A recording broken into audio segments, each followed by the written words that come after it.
Hello everyone, আসসালামু আলাইকুম। সবাইকে আরও একবার স্বাগতম জানাচ্ছি খুবই মজাদার একটি হালুয়া রেসিপি দেখার জন্য। আজকে আপনাদের সাথে শেয়ার করব ছোলার ডালের হালুয়া। ছোলার ডালের এই হালুয়াটা বানানো অনেক সহজ আর খেতেও অনেক বেশি মজা। হালুয়া বানানোর জন্য আমি এখানে 2 কাপ পরিমাণ ছোলার ডাল নিয়েছি। এবার ডালের দ্বিগুণ পরিমাণ পানি দিয়ে ডালটি 5 থেকে 6 ঘন্টার জন্য ভিজিয়ে রাখতে হবে। সবথেকে ভালো হয় সারা রাত ভিজিয়ে রাখলে। ডালটা ভিজিয়ে রাখতে যে পানিটা ব্যবহার করছি সেটা নর্মাল টেম্পারেচারের পানি।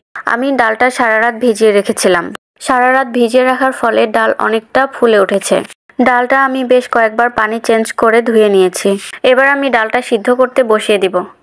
চুলায় আমি একটি প্রেসার কুকার দিয়েছি। প্রেসার কুকারে আমি ডালটা সিদ্ধ করব, কারণ প্রেসার কুকারে সিদ্ধ করলে সময় অনেক কম লাগবে আর সিদ্ধটাও ভালো হবে। প্রেসার কুকারের মধ্যে আমি সবগুলো ডাল দিয়ে সাথে 1 কাপ পরিমাণ পানি দিয়ে দিলাম। আপনাদের হাতে সময় থাকলে প্রেসার কুকারে না দিয়ে কড়াইয়ে দিয়েও সিদ্ধ করে নিতে পারেন, সেক্ষেত্রে সময়টা একটু বেশি লাগবে। প্রেসার কুকারে আমি 4টা সিটি দিয়ে নিয়েছি। আমার ডালগুলো সিদ্ধ হয়ে গিয়েছে। দেখতেই পাচ্ছেন কত সুন্দর সিদ্ধ হয়েছে। এবার আমি ডালগুলো ব্লেন্ড করে নিব। আপনারা চাইলে পাটায় বেটেও নিতে পারেন। আমি একটি ব্লেন্ডারের জারের মধ্যে ডাল তুলে নিচ্ছি। ডালগুলো আমি 2 বারে ব্লেন্ড করে নিচ্ছি। এখানে আমি 3 কাপ পরিমাণ দুধ জাল করে 2 কাপ করে নিয়েছি। এই দুধটা আমি ব্লেন্ড করার সময় ব্যবহার করব, তাহলে ব্লেন্ড করতেও সুবিধা হবে। সবটুকু দুধ দিয়ে আমি ডাল ব্লেন্ড করে নিব। হালুয়া করার সময় আমি আর কোনো লিকুইড দুধ ব্যবহার করব না। এই যে আমার ডাল ব্লেন্ড করা শেষ। দেখুন কত সুন্দর ব্লেন্ড হয়েছে। ডালগুলো আমি একটি পাত্রে ঢেলে নিচ্ছি। সেম ভাবে আমি সবটুকু ডাল ব্লেন্ড করে নিয়েছি। আপনারা চাইলে দুধটা ডাল সিদ্ধ করার সময়ও দিতে পারেন, তাহলে আর ডাল সিদ্ধ করার সময় এক্সট্রা কোনো পানি দিতে হবে না। এবার চুলাতে একটি কড়াই বসিয়ে দিয়েছি। কড়াইতে দিয়ে দিলাম 2 টেবিল চামচ পরিমাণ ঘি। হালুয়ার ফ্লেভারটা আরও ভালো করার জন্য আমি এখানে দিয়ে দিচ্ছি 4-5টি সাদা এলাচ। আপনারা চাইলে হালুয়াটা সয়াবিন তেল দিয়েও তৈরি করতে পারেন, তবে হালুয়ার টেস্ট সবথেকে ভালো আসে ঘি দিয়ে তৈরি করলে। এবারে আমি দিয়ে দিচ্ছি ব্লেন্ড করে রাখা ডালগুলো। ভালোভাবে নেড়ে চেড়ে ডালটাকে ঘিয়ের সাথে মিশিয়ে নিতে হবে। এ পর্যায়ে চুলার জালটা মিডিয়াম রাখতে হবে। ডালটা কিছুক্ষণ ঘিয়ের সাথে ভেজে নিতে হবে, তাহলে ডালের যে একটা কাঁচা ফ্লেভার আছে সেটাও চলে যাবে। এরপর আমি অ্যাড করছি চিনি। দিয়ে দিলাম 1 কাপ পরিমাণ চিনি। চিনিটা আমি 2 বারে অ্যাড করছি। প্রথমে 1 কাপ পরিমাণ চিনি দিয়ে ভালোভাবে মিশিয়ে নিচ্ছি। চিনিটা ডালের সাথে ভালোভাবে মিশিয়ে নিচ্ছি। চিনি দিলে কিছুটা পানি ছাড়ে, তাই পানিটা আবার শুকিয়ে নিতে হবে। চিনিটা ডালের সাথে ভালোভাবে মিশিয়ে নিয়ে আমি একবার চেক করে নিয়েছি। আমার কাছে মিষ্টিটা কম মনে হয়েছে, তাই আমি আরও 1/2 কাপ পরিমাণ চিনি অ্যাড করে দিলাম। মিষ্টিটা আপনারা যে যেরকম খাবেন ঠিক সে পরিমাণ চিনি বাড়িয়ে বা কমিয়ে নিতে পারেন। আবারও চিনি দিয়ে আমি ভালোভাবে মিশিয়ে দিচ্ছি। এবারও কিছুটা পানি ছেড়েছে। এই পানিটা এখন জাল করে শুকিয়ে নিতে হবে। হালুয়া বানানোর সময় ঘন ঘন নেড়ে দিতে হবে, না হলে নিচে পুড়ে যেতে পারে।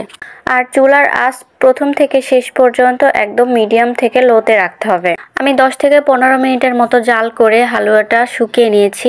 এখন প্রায় অনেকটাই শুকিয়ে এসেছে।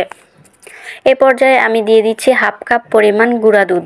হালুয়াতে গুঁড়া দুধ ব্যবহার করলে হালুয়ার টেস্টটা অনেক বেড়ে যায় আর অনেক ভালো একটা ফ্লেভার আসে।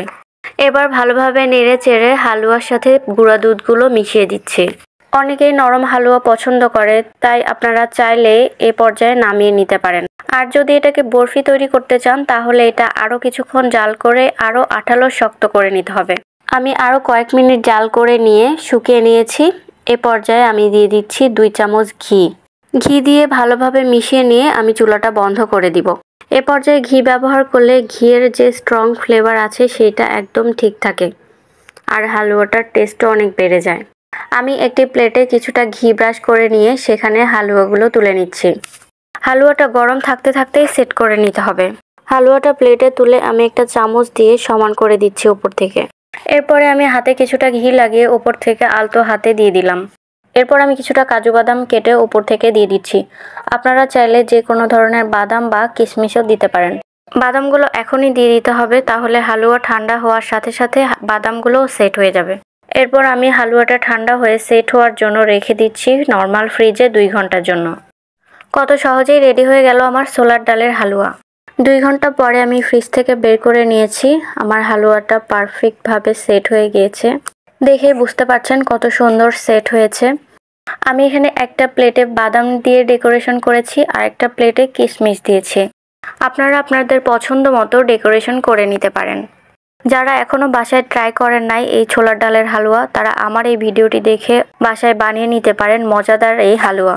এটা বানানো অনেক সহজ আর খেতেও অনেক বেশি মজা। আমি কিছু হালুয়া বরফির মতো কেটে নিচ্ছি। আপনারা চাইলে বিভিন্ন ধরনের শেপ বা ডিজাইন দিয়ে কেটে নিতে পারেন। তো কেমন লাগলো আমার আজকের রেসিপি অবশ্যই কমেন্ট করে জানাবেন। আপনাদের কমেন্টগুলো আমাকে অনেক উৎসাহ দেয় আরও সামনে এগিয়ে যেতে। হালুয়াগুলো আমি 3 রকম শেপে কেটে নিয়েছি। আপনারা চাইলে আপনাদের পছন্দ মতো যে কোনো শেপে কেটে নিতে পারেন। আমার রেসিপিগুলো আপনাদের ভালো লেগে থাকলে লাইক, কমেন্ট, শেয়ার করে আমার পাশেই থাকবেন। আজকের ভিডিওটি এখানেই শেষ করছি। দেখা হবে নতুন কোনো ভিডিওতে নতুন কোনো রেসিপি নিয়ে। সে পর্যন্ত সবাই ভালো থাকবেন আর আমার জন্য দোয়া করবেন। আল্লাহ হাফেজ।